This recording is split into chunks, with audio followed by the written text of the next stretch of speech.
If you asked most leaders to explain why they react the way they do under pressure, or why certain team members drive them crazy, while others, man, we just seem to click instantly, they often don't have a great answer because many leaders are operating on autopilot. They have defaults, patterns, way of responding that feels natural, almost automatic, but they've never been challenged to stop and examine them. So today, we are going to look at a framework that we use at Calair to help our leaders. So whether you're an operator in the QSR industry managing an entire team, a hotel GM running a full service property, or a team lead at any level, understanding how your personality wiring affects the way you lead others. This is not merely a personality quiz to put a label on you. It's a tool to help you see yourself more clearly so that you can grow. My name is Donnie Peterson. I am the founder of Calair. I have spent over 2 decades building a leadership ecosystem inside of one of the most operationally demanding environments inside of hospitality. We built Leader OS because the training programs that we tried were just not solving the problems that we had. And I want to say this, it wasn't because their content was bad. Training without infrastructure doesn't stick. You see, these workshops, they're events, but an ecosystem is an environment. And most hospitality operators have never had an environment to put these systems inside of. Our Leader OS installs a real leadership transformation ecosystem inside of organizations that diagnoses your situations and your people, builds your bench, and produces leaders who grow your business and stay to lead it remarkably. This channel is a way we try to equip our teams to lead better. If Leader OS interests you, we would love to share how we can serve each other. Let's get back to the video. Okay, before we get into the elements, I want to address something. We all come to leadership with a natural set of dispositions. These are shaped often by how we were raised, the environments we grew up in, the experiences that formed us, and they show up every single day in how we lead. But the danger is when we let those dispositions become, by definition, our identity. When we stop asking, am I growing, and start saying, well, that's just how I am. It's just who I am. That shift from a tool to an excuse is where development stops. You see, in the hospitality world, we often don't get the time to figure things out in the middle of a dinner rush. Decisions happen fast. Conflict, sometimes faster. The leaders who can handle that well are not the ones with the best instincts. They're the ones with the most self-awareness. At Calair, we have worked with owners and operators across different cultures and different contexts, from QSR, franchise owners, hotel GMs, car wash owners, and in places throughout the globe. America, Florida, Mississippi, Uganda, Guatemala. Therefore, we needed a personality framework that would translate anywhere to a variety of context.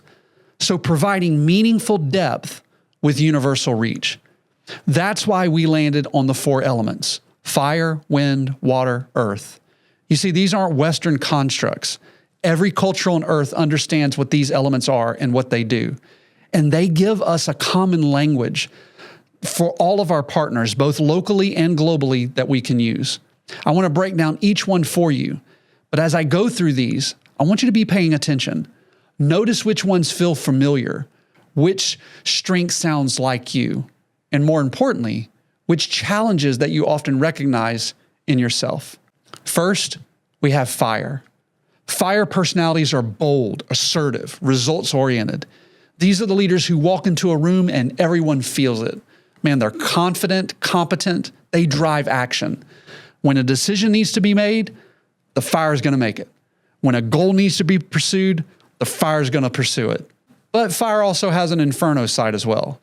You take that boldness and remove the self-awareness, and you get impulsiveness. The fire leader who acts too fast often will cost the team.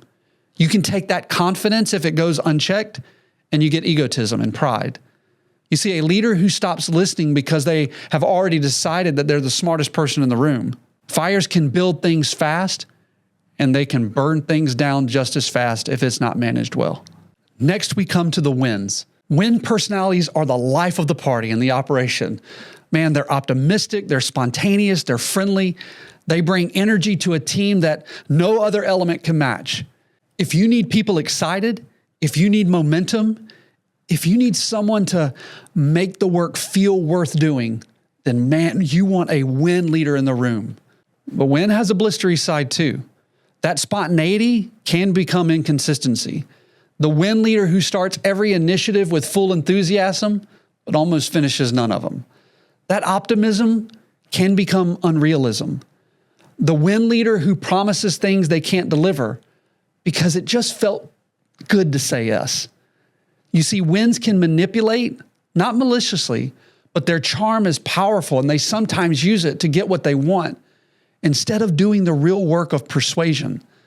Wins can light up a room, and wins can also leave a trail of half-finished ideas if there's not structure around them.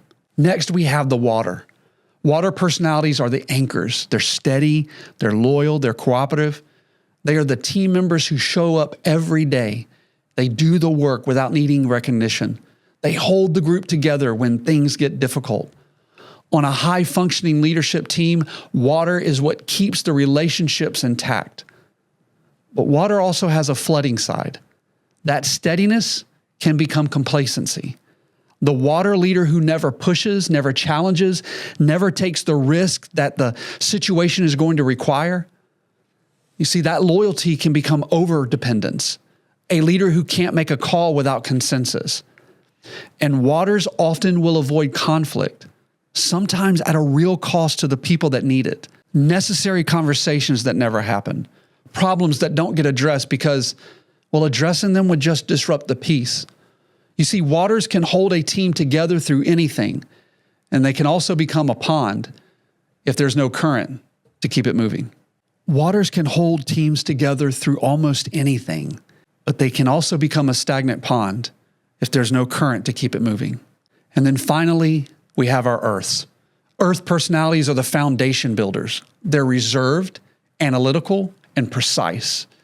They are the leaders who want to understand the system before they change it. They ask great questions, often the right questions. They catch the problems that often these other elements miss. If you want something done correctly, put an earth leader on it. But earth also has a shadow side, right? That analytical nature can become paralysis by analysis. The earth leader who can't make a decision until every variable is accounted for. And by the time they're ready, the window's closed. The precision that they're good at can become perfectionism. They have a standard so high that nothing is ever good enough, including the people they lead. And an earth can sometimes seem distant or cold, like they care more about the systems than they do the person, although that's not true. Earths can build something that lasts, but they can also grind a team down if the standards become more important than the people that they lead. So here's where it gets practically useful, because you don't lead an element, not one of them. You lead a team.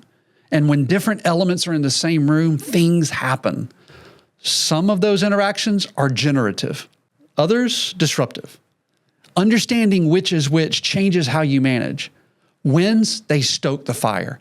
If you have a wind personality on your team, they can bring energy and enthusiasm that a fire leader can run on. They amplify each other. That can be incredibly productive. It can also get chaotic fast without right guardrails. But waters often put out fires, not because water's trying to, it's just what the elements do.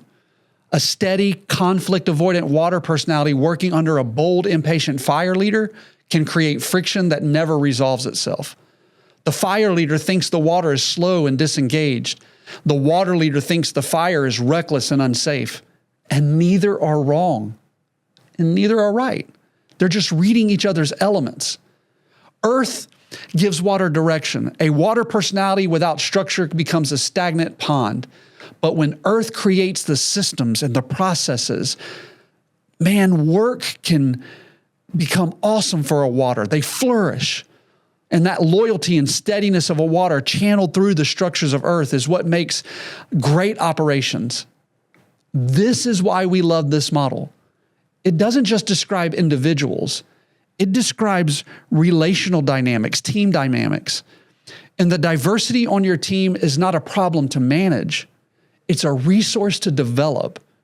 You see, when you know how the elements are going to interact, you stop putting out fires and start building something intentional. So how do we do this? 3 things. First, obviously, you have to know your own element. I can't stress this enough. Most leadership transformation is outside in.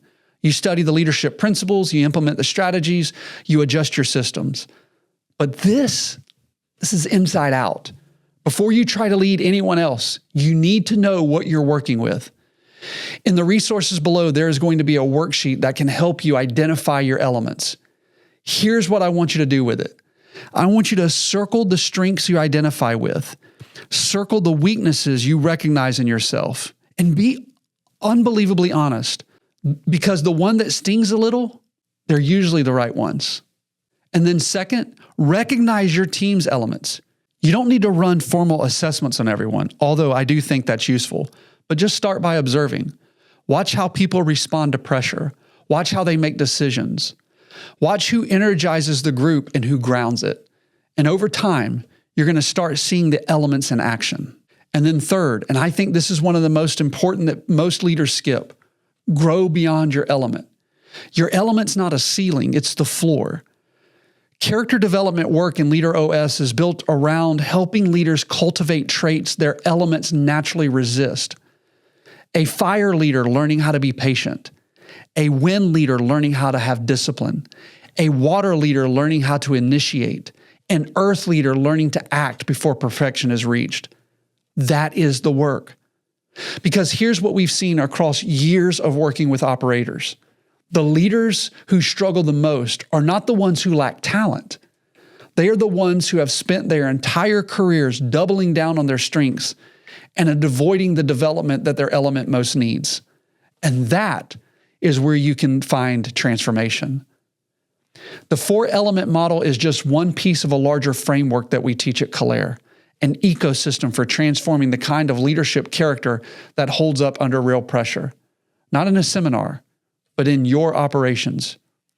If today gave you something useful, the next 3 steps are very practical.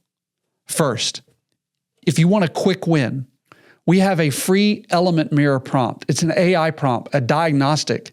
It's designed to help you identify your dominant leadership element and to help you name the one specific pattern that is most likely limiting your growth as a leader. If you want something more comprehensive, we put together a 5-day field guide around this model. It's called Know Your Element.